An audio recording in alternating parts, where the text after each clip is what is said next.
প্রথমে আঙুল উঁচিয়ে হুঁশিয়ারি, চিৎকার,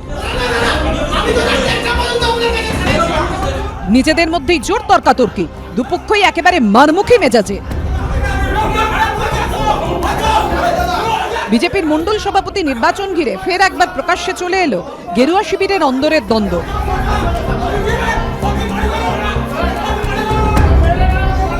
নদিয়া রানাঘাটের পর এবার বিজেপির গোষ্ঠীদ্বন্দ্বের কার্যত রিপিট টেলিকাস্ট দেখল পশ্চিম মেদিনীপুরের কেশিয়াড়ি। দলের জেলা সভাপতির বিরুদ্ধে ক্ষোভ উগরে দিলেন বিজেপির মণ্ডল সভাপতি। জেলা সভাপতি আমাদের মণ্ডলটাকে অন্ধকারে রেখে সমস্ত কিছু করার চেষ্টা করেছিল। শুক্রবার কেশিয়াড়ির 1 নম্বর মণ্ডলের সভাপতি পদে পদপ্রার্থী হিসেবে 3 জনের নাম জমা নেওয়ার জন্য জেলা সভাপতির তরফে রিটার্নিং অফিসার করে পাঠানো হয় মনতোষ মণ্ডলকে। দাঁতনে শুরু হয় বৈঠক।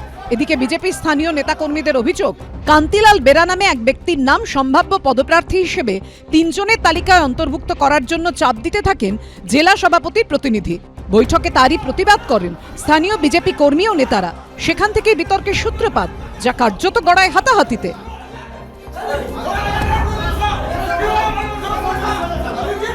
জেলা সভাপতি কতিপয় ব্যক্তিকে জেলার নিয়ে ওই রকম মণ্ডল সভাপতিদের অন্ধকারে রেখেই এইসব কাজ করার চেষ্টা করেছিলেন। সেটার আমরা প্রতিবাদ জাস্ট করেছি। 21-এর পরে কে ছিল তৃণমূলের সন্ত্রাস, তৃণমূল ঘর দুয়ার ভেঙে চুরমার করে দিল। মণ্ডল সভাপতি নির্বাচন হওয়ার পরে যে পরিশ্রমটা আমাদের কার্যকর্তারা করেছে আমাদের সঙ্গে থেকে, তো কার্যকর্তারা স্বাভাবিক এটা মারমুখী হওয়া তো স্বাভাবিক। P4 insulated water tanks, kitchen and bath fittings, বিশুদ্ধ জল, সুস্থ জীবন, P4 আজীবন।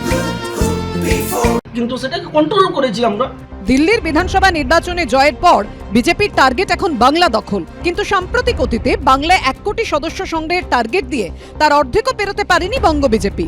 সক্রিয় সদস্য সংগ্রহ অভিযানও আশানুরূপ নয়। এমনকি সূত্রের দাবি, জেলায় জেলায় গোষ্ঠী কোন্দলের জেরে 6 ফেব্রুয়ারি থেকে মণ্ডল সভাপতি নির্বাচন স্থগিত রাখা হয়। 13 ফেব্রুয়ারি বিভিন্ন জেলায় গিয়ে বৈঠক করেন রাজ্য বিজেপি নেতৃত্ব।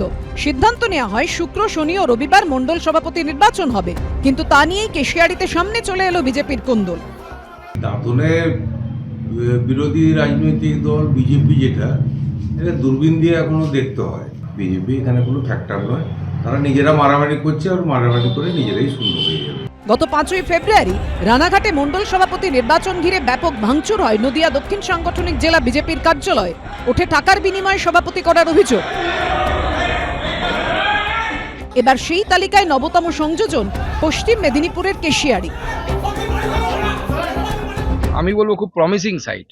তার কারণ বিজেপির মণ্ডল সভাপতি হওয়ার জন্য যদি লড়াই হয়, তার মানে পার্টিটার মধ্যে জান আছে, জীবন আছে, পার্টিটা ভায়াবল, পার্টিটা লিভিং, পার্টি ক্ষমতায় আসবে 26-এ, তো সবাই তো মণ্ডল সভাপতি হওয়ার চেষ্টা করবে। মেদিনীপুর সাংগঠনিক জেলার বিজেপি সভাপতি সুদাম পণ্ডিত অবশ্য এ বিষয়ে কিছুই জানেন না বলে দাবি করেছেন। অমিত জানা, প্রদ্যোৎ সরকার ও অনির্বাণ বিশ্বাসের রিপোর্ট, এবিপি আনন্দ।